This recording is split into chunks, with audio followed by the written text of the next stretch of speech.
Whoa, what up? What's happening, everybody? Welcome back. Blood Splatter Chatter. We are live here tonight to talk about Lake Mungo from 2008. Super excited to do it. Excited to have a special guest with us. It's Wes from Screen Brulee. And did you step on a dog? You step on your dog? No, but I guess it's some scary ghost in the hallway or something. Yeah, Alice got it. Sorry about that.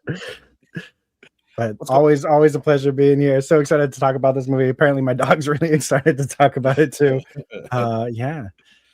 Hell yeah, man. Well, glad you could make it. Mr. Link, Missing Link, my brother. I've talked about this movie for a while. Yeah. I've pointed it out to you. You've never seen it. First time watch for you and Stu, I think. And Wes, you had seen it. And we have talked that neither of us, turns out, I didn't really know this going into like starting this channel, but we're not like the biggest fans of ghost stories. Like we don't cover a lot of them. My thinking is, I think for me, they're the scariest of movies, like ones that are good. If I'm going to be affected by a movie, it's going to be a ghost story. But there's so many like shitty type ghost stories. You know, there's so many like, and I don't want to talk too much shit about it, but like Annabelle and the Nun and that brand of horror is what I think of when I think of ghost stories. I feel like this one's a lot different than that. But we'll get into it, but I'm very interested to see specifically what you're going to think of this one. But what up, my bro? What up? Yeah, that's funny. That did cross my mind while watching this movie. It was like, God, Bruno knows I don't like ghost movies, but that's not the end game. But yeah, it did cross my mind. But yeah, happy to be here. Happy to talk about this. Yeah, and Stu, I was correct, right? You'd never seen this before, right? Yeah, man, first time watch. Yeah, excited to be here. This one was I like your recommendation of like watching it at night. I thought that was a great call. Dude, right? There's certain movies that this is one you need to watch at night. You got to watch it at night. You got to be kind of laser focused on it to give it its due. Because if you're distracted and you're not locked in, there's for people that haven't seen this movie, real quick. Lake Mungo, 2008 Australian film made by Joel Anderson, and this is the only thing that he's ever done. He hasn't directed a movie since this. He produced Late Night with the Devil. He was one of the I was gonna say. Okay, hell yeah. And script editor. That's awesome. He doesn't do interviews. He doesn't have social media. So all you can do is guess and speculate as to why he hasn't done a movie since this. I just think he doesn't like to like the spotlight and the pressures of directing. He wants to work behind the scenes because clearly he is, because he's done some other producing. I read somewhere some bit of an interview where he's saying like why he never went on to make any more movies, and it's like kind of like to kind of add to the lore of the movie. Like if someone comes across this movie and they're like, "Is this like who made this?" Like, or it's like, "Is this a real thing?" You know, is this because it kind of plays off like those those I saw ghost stories and they reenact it. You know, like so, but it's meta because it's a satire that's taken it seriously, and it's interesting. Well, it's almost kind of like him disappearing and not doing interviews. It almost feels like he's pulling like what they did with the Blair Witch Project, where they told the actors to kind of lay low. Let's make this feel real. Same thing with Cannibal Holocaust, which is interesting. But it's crazy because it's become such a cult classic, such a favorite for a lot of people. And a lot of people, I'm in the camp, and this is one of the first things I want to ask you guys is if it's scary. I'm in the camp. Like for me, this is one of the most effective and scary movies like ever. I truly think that. I mean, you could watch it and be like, this is the most boring fucking movie I've ever seen. And that's what it's going to boil down to. If it doesn't work for you on that level, if you're not in the mindset or you just can't be scared by it, then I could see kind of struggling through this movie. But if it's effective, I think it's one of the scariest movies of all freaking time. But yeah, I think that there's not much other background information on it because the dude hasn't done anything. Most of the actors and actresses that are in the movie were not amateur, but not highly trained at all. They specifically sought out people that hadn't done much, that weren't really like professional actors. And it's kind of like an episode of Curb Your Enthusiasm where there's a very detailed outline, but there is no script.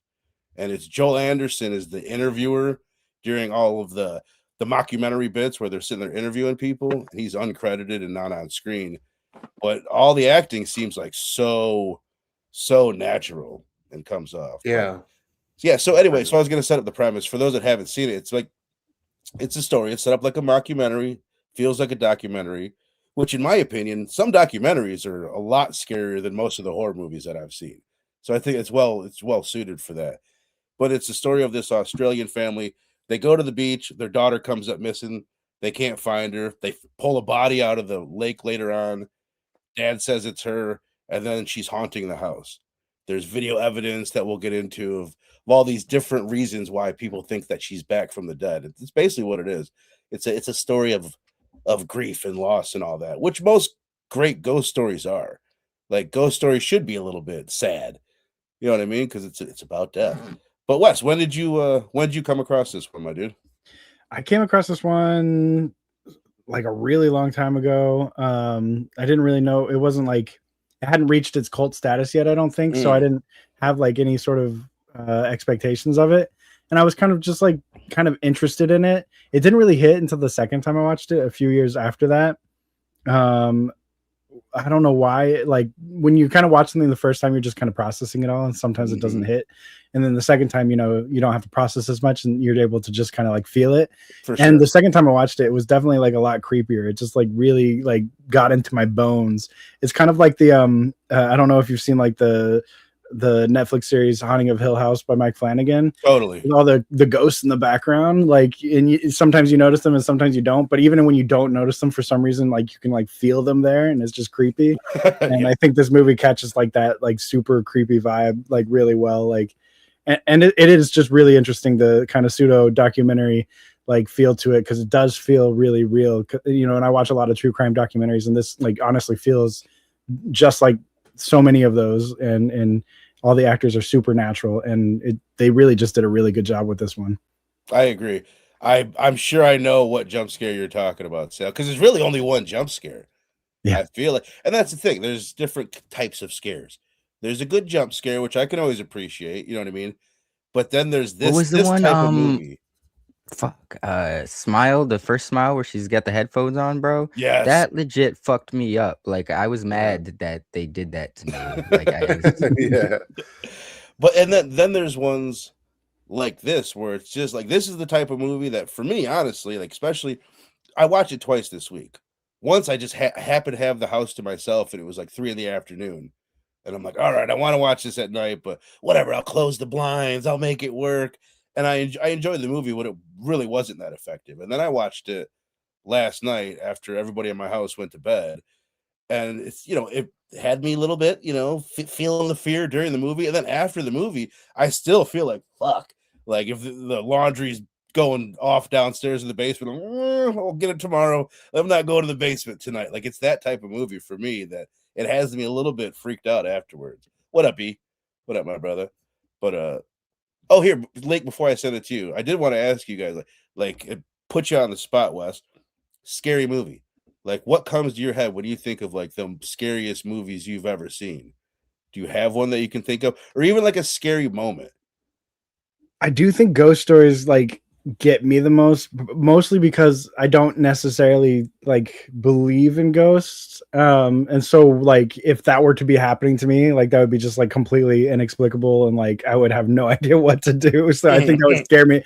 Like literally if I saw like an apparition in my room, I'd be like, all right, I'm done. Like my life is over. Like it's the scariest thing ever. But I guess like The Others is a really good one. Where, like a lot of the like just like the seeping terror of ghost stories is what really gets me. Or like The Ring or The Grudge, like those ones, both of those were so good. I love both those ones so much. I think, and like another thing is like ghosts, you kind of feel bad for them too, and I think that adds to the fear. Like there's always like a level of like sympathizing with the ghosts, sort of, because like they always die in some horrific way, and they're always trying to like have that be heard by the living still in some way or another. And like, yeah, like it's a really effective horror genre, just ghost stories in general, I think.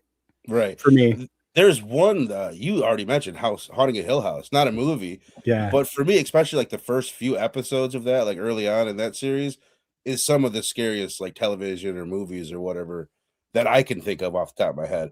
But Lick, my dude, first time watch, Lake Mungo, overall thoughts. First of all, did you find it a little freaky or no? You know, towards the end, when it got to like the Toolies and the tape, I was like more invested. But initially, I was like, girls been. I like the presentation, but it was like this is like a really long, drawn out episode of like a true crime. Like I saw a ghost house or like such and such was killed. I like the presentation, but I was like, God damn, this is boring. Yeah. But towards the end, it does kind of pick up steam there, and there's like there's questions left open or unanswered that exactly what was going on at Lake Mungo, like what did she see? Was the body they found? I mean, we'll get to it. Yeah, so we'll get into all of it. Yeah, but it was cool. It ended up being worth it. But initially, I was like, "What the fuck?" Okay, well, we've been doing a lot of shows over the past couple of years, but I'm trying to think of how many times we've even brought up a movie being scary. You know what I mean? We don't even usually like say, "Oh, that was scary" or "It didn't scare," whatever. It's usually like there aren't very many scary movies for us at this point in our lives. Can you think of anything that we've covered or anything like even like when you were a kid? Like, was anything ever effective for you? Well, as a kid, yeah, like Pumpkinhead scared the shit out of me for a long time. I love that. Freddy Krueger, I didn't want to go to bed at night. That might have factored into my insomnia. But it's along those lines. Like I always kind of thought Jason and Michael were cool because they're kind of like, yeah, they run through fucking anything. They don't get put down. I mean, of course, they chasing you, that would suck. But as an adult, yeah, the Infected seems kind of cool, to be honest. I always like, how would I survive that type of scenario? That's every time I think of like the Infected. So I think there's like a cool air to it. But beyond that, I'd say Smile with that once. The jump scare, yeah, that was genuine. And then like the moment in here, but like at the end of the film, there's just like this eerie vibe to it, big time. Yeah, I think the credits to this movie, which we'll get into, might be the scariest part of the whole entire movie. If you turn it off right when the movie ends, you don't watch the credits, you missed out because and sad too. It's super sad. Zooming in and shit. Yeah. But hell yes. Stu, what about you, man? First time watch. What'd you think? Yeah, I loved it, dude. I thought it was like you guys said, it was really well acted by these people, and these interview sequences were really compelling. I thought the drama just from the jump was there. I like how once things got rolling, it was kind of like one videotape or one scene after another. You know what I mean? They did a good job of kind of like lining up those dominoes to keep you like thoroughly and consistently engaged throughout the film. It like for me. So let's get the scares out of the way. For me, dude, it was Slimer from Ghostbusters as a kid, man. Slimer fucked me up for whatever reason. And then I remember episode of Unsolved Mysteries. Like these drug dealers found this gang of kids on the bike that found their money, and they locked them in the shed and set it on fire. Dude, I remember for like months. I used to like go that out dude's on my voice bike. alone and Unsolved. Yeah, I used to like go out on the bike on the street. I'd see a car coming, my bitch ass would come back in. I was shook, man. It fucked me up. But this one is haunting, I think, more than scary, because like the scary, the unsettling part of like nature of the film is definitely there. But like, I just feel like, man, by the time it's through with you, like the story they tell about this girl and like all these people around who are really have like, neglected her, abused her or whatever, are really just doing the same thing. Like that, like when you talk about a film that stays with you, man, earlier, I think this is definitely that one, because like after that ending rings out, and I know we'll get to it, but that really just stayed with me just to see it lingers. Yeah, how they were moving on. But that's really, and you think that part of you really wants that to be the case, but that's not the case at all. Right. So it was really haunting in a great way, dude. But I think like for found footage, man, I don't know why this isn't spoken. Maybe I'm just like not in the know like that, but man, this one should definitely be cult like status. But yeah, it gets much like Variety has it as the number one found footage movie of all time. Oh hell yeah! So like it definitely makes lists, but it gets overlooked a lot too. But it has definitely grown. I feel like it's hard to define it as found footage though, too, because it's like it has found footage in it, but it's also like a fake documentary. So it's like, right. But I feel like fake documentaries often get put in with found footage anyway, just because they Yeah. kind of don't really fit in anywhere else. But that I was struggling with that same thought like the other night. I was like, what even genre is this? It's like the horror comes from the found footage for the most part, but the story itself is played out in fake documentaries. I'm like, I don't know. It's a like a mashup or whatever. Yeah. Right. Well, I think the more that I've watched it, the more I kind of appreciate the filmmaking side of it, and to see like, oh, this is how they told this bit of the story, and this is how they showed us that. And just like you said, like, and look, just like you said, or no, I think it was Stu talking about unsolved mysteries. Like that is some of the scariest shit when I was a kid. Yeah. So that's a great call out. That's kind of the energy that it's using, and kind of mocking or whatever. For me, it's like, for those that haven't seen, I said this to you guys at the end of the last show going into it. There's something about like the tone of the movie, like it's just people talking, and they're talking in very calm, and it's like they're, first of all, the Australian accent, I just fucking love it. But also it's like they're very careful with their words. Everybody is really like talking this kind of the same way, which can be a bit of annoying, but it's also like there's something about it that makes it feel very real. Like everybody's just like, trying to figure out what they're saying as they're saying it, rather than like, oh, I have this scripted line and I'm saying it like it's scripted or whatever. So that's what gives it that authenticity. That's awesome. But the first time I was watching the movie, the first part that really fucking freaked me out, like really bad. Tell him, Stu's wife. Don't let them boys get away from that. Get them. The first part that really got me is when they're zooming in on the picture. He's like, oh, I took a picture of the backyard. I take this picture every June for the past 4 years or whatever. And oh, now my dead sister is in it. And like the way it just slowly zooms in on the picture, it's like I've heard people say it before. It's like when you have to search around the screen looking for what is about to scare you, can sometimes be like the scariest filmmaking. And that really does it for you, because like it's zooming in on this picture. Is it about to do something? Am I going to see something else? But like I could easily see watching that and being like, and not being affected at all, because it's like very much like your participation in the scares in this one. And they go back to that well a lot. Like okay, now we're gonna zoom in on this. And I love films that do that though, that like make your eyes work for it, man. And like too. make you question what you're seeing and whether it's there or not. Or I love that. Me too. I think this does it. It does it super duper well. There's even some stuff that they were zooming in that I didn't see. I'm like, what the fuck are they zooming in on and whatnot? And there's a couple like when you go back and watch it again, stuff.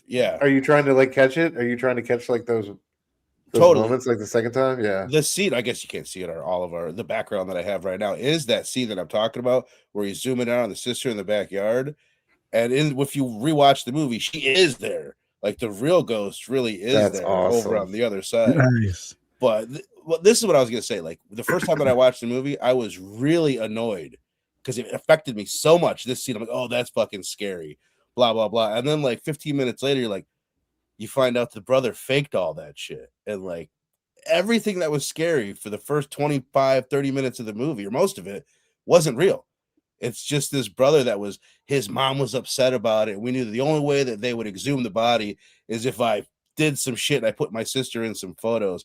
That really like hurt my watch the first time and like made it not as scary the second half. But I don't know. Last night I found it really effective in that way. But what about the story, Wes? What do you think?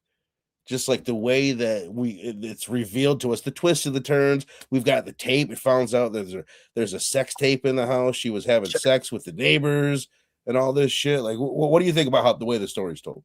I think the way it's like unravels is really smart, because like I think it was Stu saying it. It gives you a little bit by bit to keep you engaged the entire time, and so like it kind of just feels like a roller coaster in a way, like any good true crime documentary does. You're not given all the details right up front. But I also think there's room for a lot of like interpretation, because like I feel like at the end of the day the film doesn't like, not everything's neatly tied by the end, but it's like there's a lot of questions I feel still up in the air. I love that. Yeah, and the way you mentioned the brother and all the trickery he was doing, there's actually a really popular theory online that he may have been the reason why she's dead, that he like killed her. Bro, I think the brother did it straight up. Really? Yeah. Expand on that. Bruising, So, like, bruising, the bruising on all over the chest. I feel like is crazy. Like all the and we bruises. never Yeah. talk. They never revisit that. They don't. Yeah. I noticed that this watch too. They And never how go did she back just to that. fucking drowns? Like Yeah. really? And I don't know, man. his explanation of like I had to do this so they would exhume the body kind of doesn't make sense to me. It kind of feels like he was trying to be like, oh look, she's a ghost, she's definitely dead, don't exhume the body. But then they were going to go through with it anyway, so he like changed his story. He was like, yeah, I did that because I wanted them to exhume. Like something about his explanation just doesn't like work for me after seeing it so many times. I'm like, but why would you want like that's a great why point. Did he ever seem like super fucked up about her being gone? He said like, the exact same. Right, exactly. He was like, it was always tempered, man. And the theory, I guess, goes there's like this weird sexual like obsession or control or whatever that he has over his sister, because he was always like sneaking into her room and like filming videos of her and stuff. Like you see that like montage of scenes that are really kind of uncomfortably weird of him filming her when she's doing, you know, private things. Right. And so he maybe found the tape because he was always sneaking into her room, saw, and you know, being a film kid, watched it, and then like knew like I don't know. So like for whatever reason, that was why he killed her, you know, because he wanted that control or the jealousy or I don't know. But like the theory goes pretty deep, and it's really interesting. If you Google it, I'm sure you can find it. But like it's pretty convincing. I'm compelled to believe that he was involved in her death, like more than just being there. My little theory, I didn't put much thought into it, but I kept thinking, oh, maybe the neighbor killed her. He would have like a lot of motivation to kill her. There's this underage sex tape, which probably just ding the algorithm. I'm sorry, YouTube, I was just joking. She was older. But yeah, so that's really interesting. I had never thought about that, but I did take note that they're like, all these bruises are all over the kid's body. We got them all checked out. We don't know what it's from. And they never go back to it. That's super was it why he was, maybe it's because he was fabricating the tapes of the sister and the sister was pissed off about it, the spirit. See, then why not go back to it? But yeah, I mean either way they didn't. Yeah, I kept waiting for that family to get found like gruesomely murdered or something. Like she caught up to him some kind of way and killed him or something. Like that was kind of cool though that they just disappeared though. That was a wild ass turn, man. Right. Yeah. Right. Like I was not expecting that at all. That is a really wild turn, and they didn't really even spend a whole shitload of time on it. The psychic that you end up finding out later. Ray, he's been hanging out with the family. Find out he'd talked to him earlier. But what do you think, Link, of just the writing of the story? I think it was solid. The way that it was presented, felt like you're watching an actual like documentary mystery trial, mystery documentary. Acting seemed believable. The one thing I questioned was when her boyfriend found out that she was having a threesome with the neighbors, and he's just like, no, I didn't know about that. And I'm just thinking, like, I don't know if that's a situation where you'd be kind of cheesing, you know, if you weren't aware, or if you're like, unless you're into that, you know. But the acting was good. Yeah, it was. I think they did it did itself justice using unknown but well trained actors. It was all presented quite well. I wish I'm still left in the air about a lot of the mystery as to what exactly happened and what, the lake, man, like there's a lot of lingering questions. Well, the one thing that's a little bit confusing, the movie's called Lake Mungo, so I kept thinking like, oh, that's the lake that she drowned in, but it's not. Lake Mungo is the dried up lake that her and her friends went where to she at the end. I think the story that they're telling and then maybe this isn't even what you're talking about. Basically, here's the way I understand the story. She goes on this trip with her friends, and on her phone, the one that she buries, she films her own ghost coming out of the woods at her, which has got to be. I think it was Sale earlier, or somebody mentioned the jump scare. That's the jump scare of the movie. Like that's fucking super. And that image, the image of that face and the ghost, the dead body, that's like is seriously super freaky to me. So anyway, she goes there. She sees her own ghost. It freaks her the fuck out. She buries her phone. She buries her stuff. She goes and sees Ray the psychic. She then dies. The family ends up seeing a video of her burying the phone. They go get the phone. They see it. It solves the mystery. They find out the things about her past, the sex tape, the blah, blah, blah. And then they leave the house after they have closure, and they think, they're leaving it behind. She's moved on. We'll move on. And the kind of twist is she's still there. She's been there, though. She's still in the house when they leave, and they've left her behind pretty much. No, I'm just like, I mean, it could just because it's horror. I'm just left like, why did she see her bloated future self? Oh, yeah. Like, yeah, movie.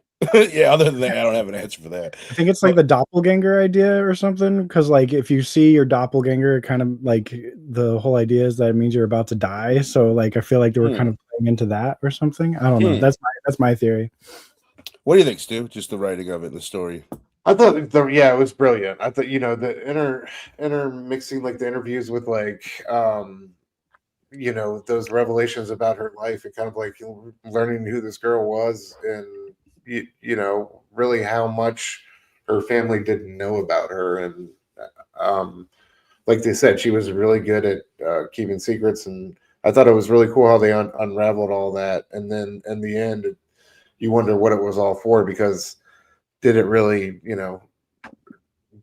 change, any of this? I particularly thought like the way they wrapped it up at the end with that bit when they interspersed her going to see that guy with like, that was like a brilliant piece of yeah. I really appreciated this last watch, how that sequence was dope. Cool that was. Now here's the thing about that, because for those that haven't seen it, these two different psychics, are they under hypnosis? Is that what you think? Something in those like, moments, I mean, the daughter's under hypnosis, yeah. right? It's something like that. They're doing like guided hypnosis, and they're both like describing the same experience of the mom coming to the room and the daughter being in the room.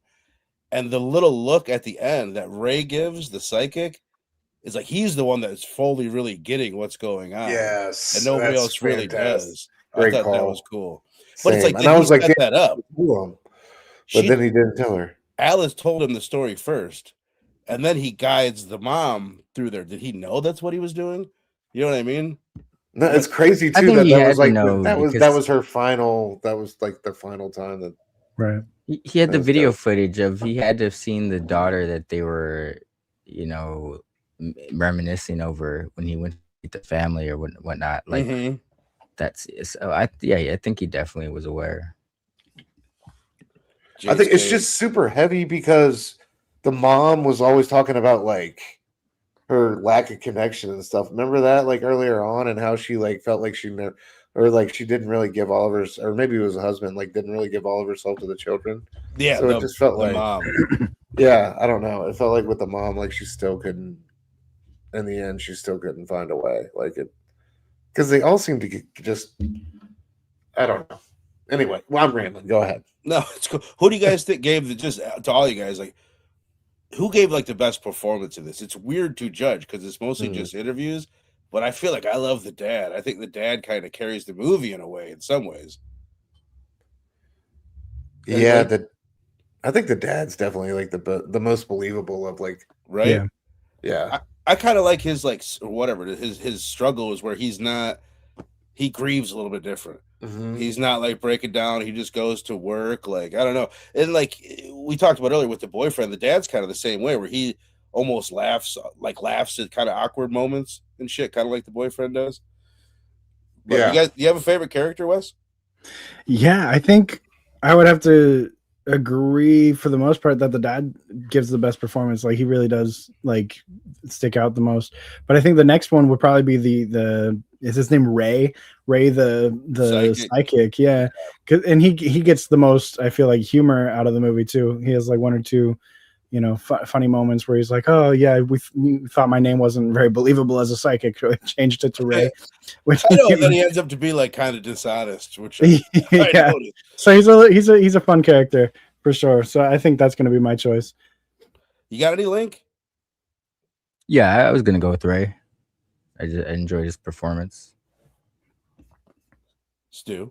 I don't know, man. You guys have stolen all the good ones. Right. I feel like those are all the best ones. But yeah, the mom does a decent job.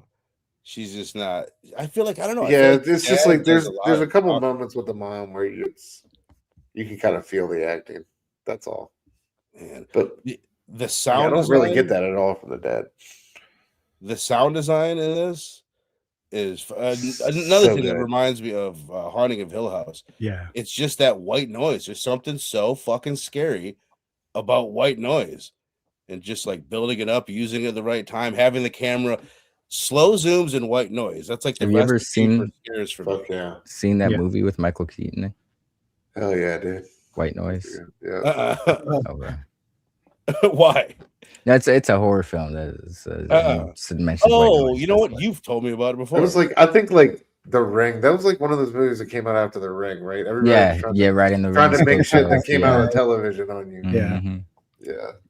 Dude, back to just some of the scary moments. There's another moment in this that really scares the shit out of me is when the dad is first describing when he goes into the daughter's room, the dead daughter, and she's just sitting in the chair and she walks in. There's something that like really fucking scary about that. Just him describing it. You don't see anything. It's just like I don't know. It's such a unique movie in that way. Yeah. Also, I just when they exhume the body and you see that picture down in the bottom right, like it's one of the nastiest corpses ever. Something really scary about that. Oh, there's something else I wanted to say. Oh, I lost it. It's gone. It's gone. Themes. Anybody have any fucking themes for this? Stu, I think you really kind of touched on it. Just like not paying attention, not really knowing the people that are around you, and not knowing their secrets and shit is kind of what I dug out of it. You got anything, Wes, on the themes? Yeah, I think I would agree with that assessment, and just like also just like I don't know, grief and just kind of how different people deal with it and how it affects a whole community type of just everybody deals with it in their own different way. Link, you got anything? I know I didn't set you up for it. I didn't tell you we were No, going to I really don't have anything. Don't. Stu? Loss. Anything to add? Man, it's just so heavy. I think there at the end, it's like they've all unburdened themselves of the grief and they're all moving on. But like, are they just continuing like the same patterns and the same behavior that they kind of forgave themselves for while this girl was alive? Or are they like really like are they coming away from this experience truly changed? It's just kind of crazy because the fact that like I love the way they set it up with all those like slow-mos. Did they ever answer how she died? No. Too like so why is everyone still so guilty if it's that's well, I think the fact that she was like in a illicit relationship with a neighbor and they didn't know about it. Like that's her choice. Like that's not. Sometimes that doesn't fall on anyone else's shoulders but themselves. Right. Like they really looked at it as like a sign of her being in a bad position. She felt right. Like, and it's kind of like it might not be the case. The dad just jumps to the conclusion. Why did she have the videotape? It's like, oh, she didn't trust them anymore. It's like, well, you're saying that because you don't trust them anymore. Maybe she liked it. You know what I mean? We really don't know, but they really do paint her as a victim because of that, because she was having sex with the neighbors. A victim, which might not be the case. Right. Yeah. I mean, she was 16. Was she 16? Yeah, she's 16. Mm-hmm. I think. I mean, the actress was 17 when they filmed it, but yeah, I think Alice in the movie is 16 or 17. Oh, okay, which I don't know the Australian laws. Get the fuck out of here. Well, I'm just saying everyone's different. It might Alabama view it differently over there, is what he's saying. I know. I'm just saying, that girl. Come on, man. Like that was a manipulative. It felt like a manipulative situation. Especially them motherfuckers was good on the run too. Like I don't think that was their first rodeo. So that was one thing about it. It was like a little bit like you kind of had to stretch your belief a little, or do some suspension of disbelief because like they keep on finding things in the video. So I looked at the video again, and albeit the neighbor you were getting broken into. Yeah, it's like Jesus Christ. It's in the room. There's another one there's another one that's like a bit of a stretch. It's the boyfriend, and they're like, we found this bit of video that was taken at Lake Mungo, and there's little glimpses of your daughter in it. It's like, why'd you show the family this? Why not is the answer. It's like, I don't know, if somebody that I knew died, and I just happened to find some random video with the dead person on it a little bit, I'm not going to go out of my way to then send it to their parents just because, hey, I have video of your dead child. Yeah. She looks really sad and depressed. She's burying something. You got to see this.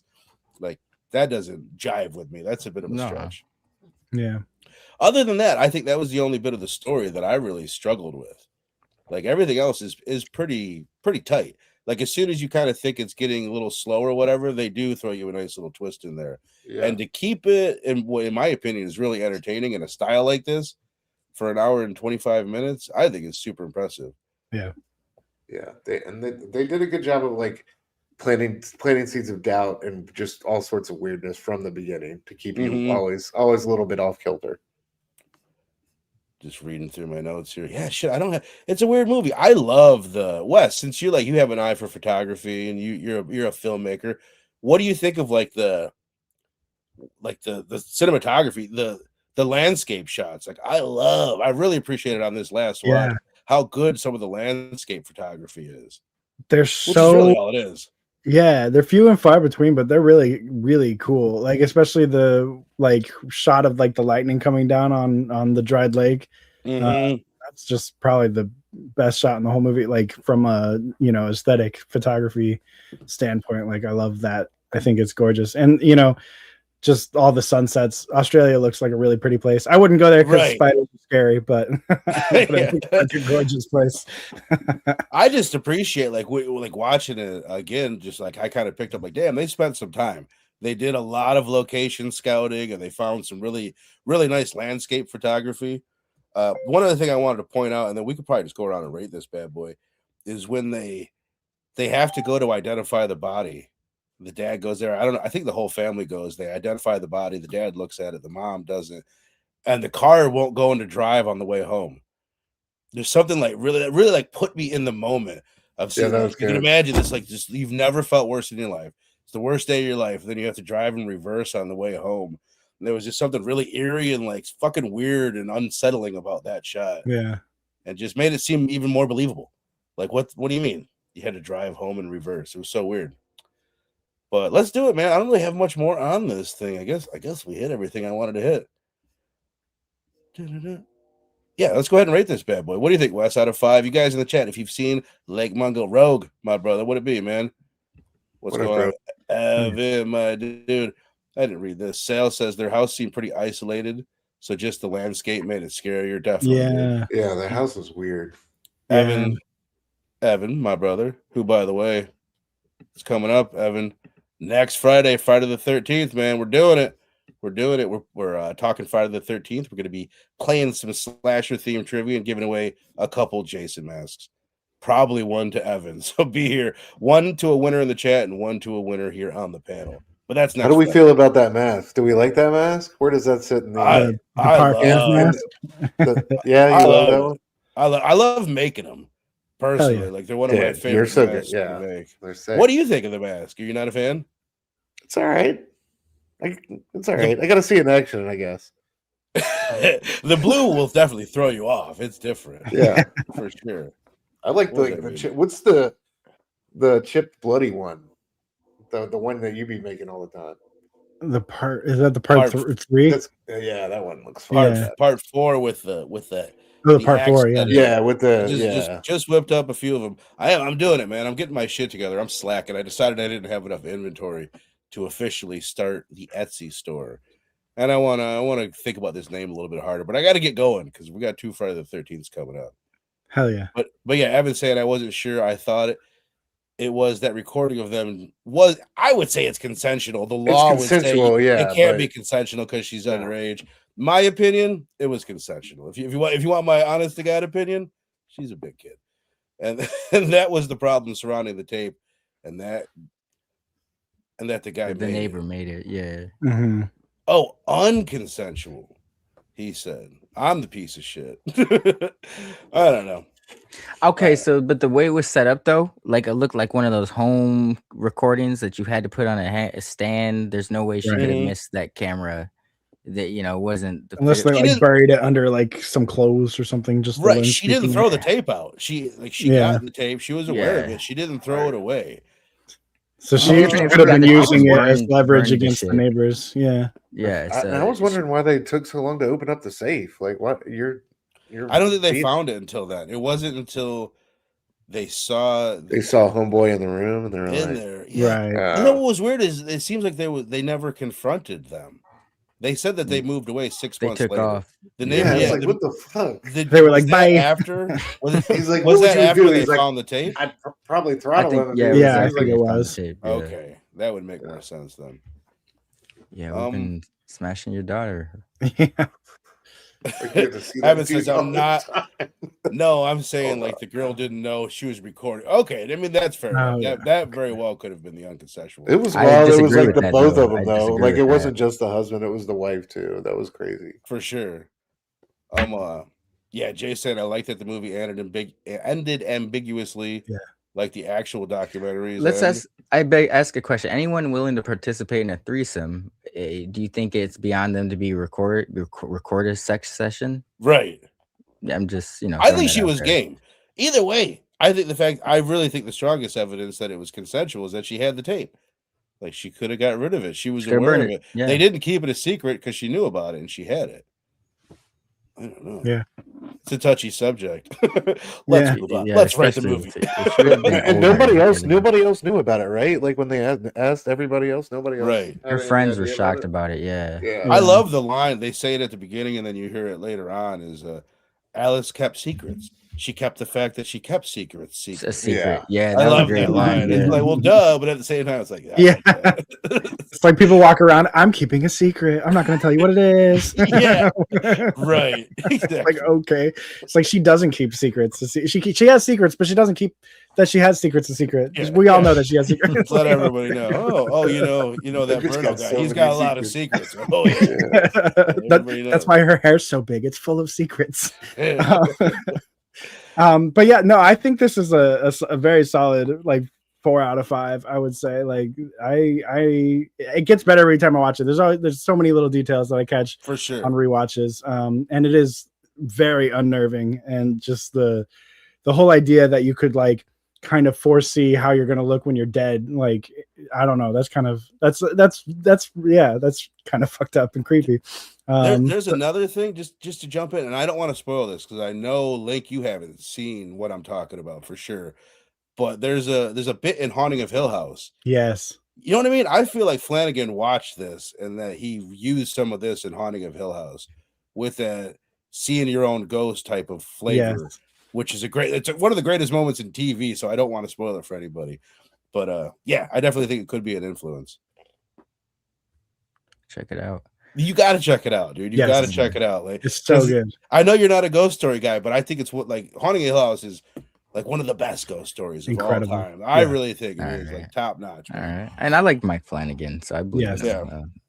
And he doesn't go too crazy with the monologues. There's a lot, but he goes harder in other fucking series. Yeah. Lake, what are you rating Lake Mungo? The first watch, I'll give it a solid 3.5 with room to grow. This the ghosts aren't really. I like the presentation that the setup, the way that it was kind of like, I don't want to call it meta, but they were approaching it as this real life situation. It was unique in that aspect, but I'd be damned if I didn't say that I was bored for the first half of the film. Like, I was like, is this just an overextended episode, of a true crime documentary, with a little ghost tinge?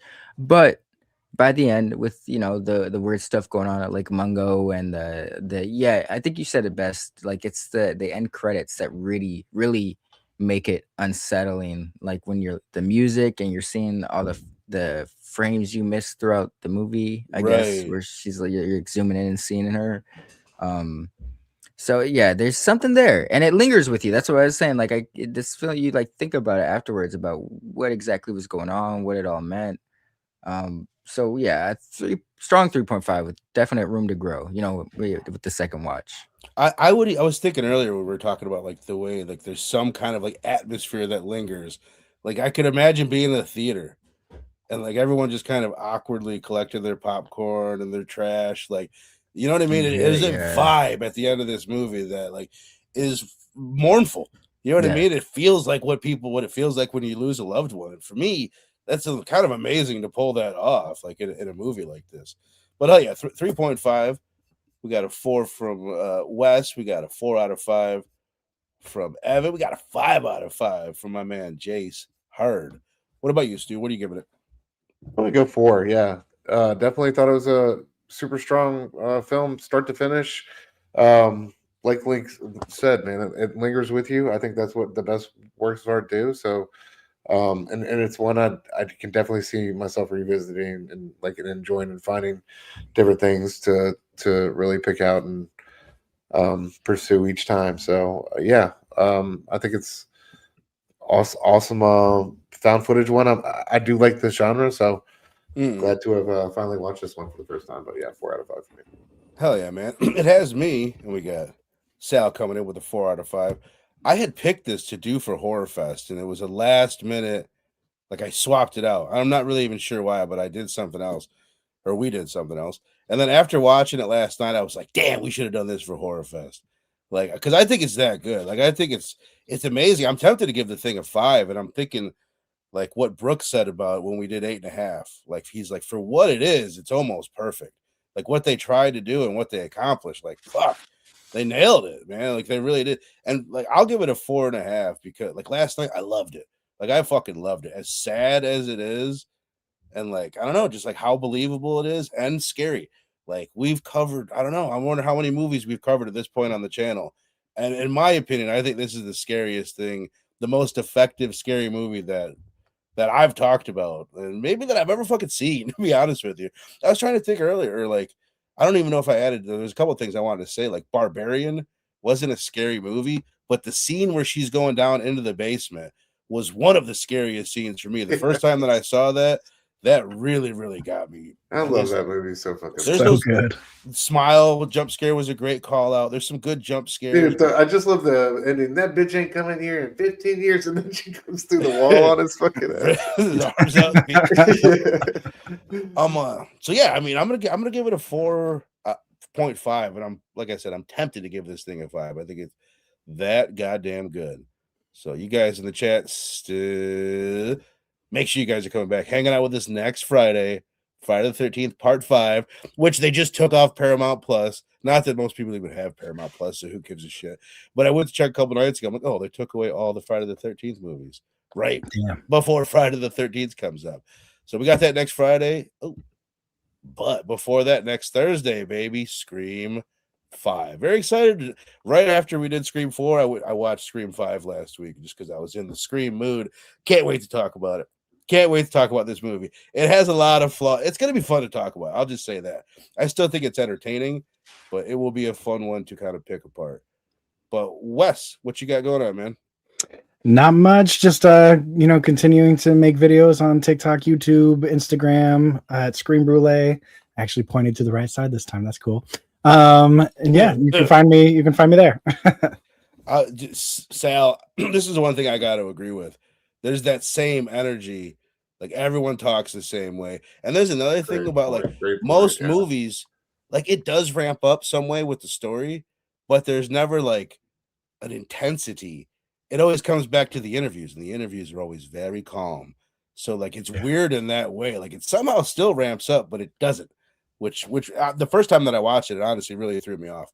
But Link, you never see like a family member inconsolable or just like openly weeping. You know, it's kind of weird. Right. I agree, 100%. What you got going on? I know you're gonna be with me, right, on Monday? Yes, sir. Monday, Gattaca, classic sci-fi 90s flick. Pop culture philosophers, baby. Yes, I'm excited. I'm pretty sure I've never seen this. You said it's 90s, right? Yeah. I'm pretty sure this is what Uma Thurman and Ethan Hawke met on. Oh yeah. Who's the guy on the right there? Jude Law. Is it okay? That one in a minute. I don't know if I've ever seen it. Have you seen it, Wes? No, I think they showed us scenes from it like in school way back when. I can't remember why, but I remember because he's not like he's pretending to be some sort of something that he's not. Yeah. Okay. So they live in a future where you can have genetically modified children, so they don't come out with like illness. You can know that they'll come out perfect, essentially. And Ethan Hawke plays someone who is naturally born, and he is in a world where most people are genetically modified to be the best versions of themselves. Oh, he's a filthy mudblood, is he? or maybe they are. I'm not really sure. Who directed it? Doesn't it have a famous director? I know the director. Possibly so, though. Look it up. Gattaca, directed by Andrew Nicole. I've heard of the name. I can't put the. I don't know. Some indie stuff. I'll go with that. Big Stu, tell people what you got going on over at Documents Fan Club. And get insights every Wednesday night, 9:30 p.m. Eastern. Me and E talking about our favorite new comic book releases, and then I just dropped a review of the latest issue of Beneath the Trees of Fresh Ink. So check that out. Hell yeah! You know, Patrick Horvath directed in this film called Hellbound. He directed one of the shorts, which I've seen Hellbound before, or Southbound. It's some Oh, I've heard about that. Yeah, it's a wild film. I think it's by the dudes who did fucking Ready or Not and Scream remakes. That's like the anthology movie, right? Anthology movie, yeah. Patrick Horvath directed a segment in that. Damn, we gotta check that out. What's it called? What's it called? Southbound. Oh, okay. Yes, okay. I've heard of that. I think it's a lot. Like I might be wrong about this too, but I feel like it's some of the people that put together VHS did this. They're behind that. Yeah. Oh, hell yeah. Okay, yeah, that's cool. Nice. I want to. Is it good? Yeah, it's definitely worth checking out. Hell yeah, that's dope. It's anthology. It's you remember that movie 11:11 you were talking about? 11:14. Yeah, yes. It's like that, but with horror. Like nice, really. Yeah. Okay, we gotta check that out. Southbound. Okay, remind me of that one because it's been a minute since we've done an anthology. We need to knock one out soon. All right, hell yeah, man. Again, hang out with us next Friday the 13th, part 5, Scream 5, the Thursday before that. All you guys in the chat, appreciate the living piss out of you people. All you guys on the panel, likewise. And we will see you next Thursday for Scream 5. Stabathon, baby.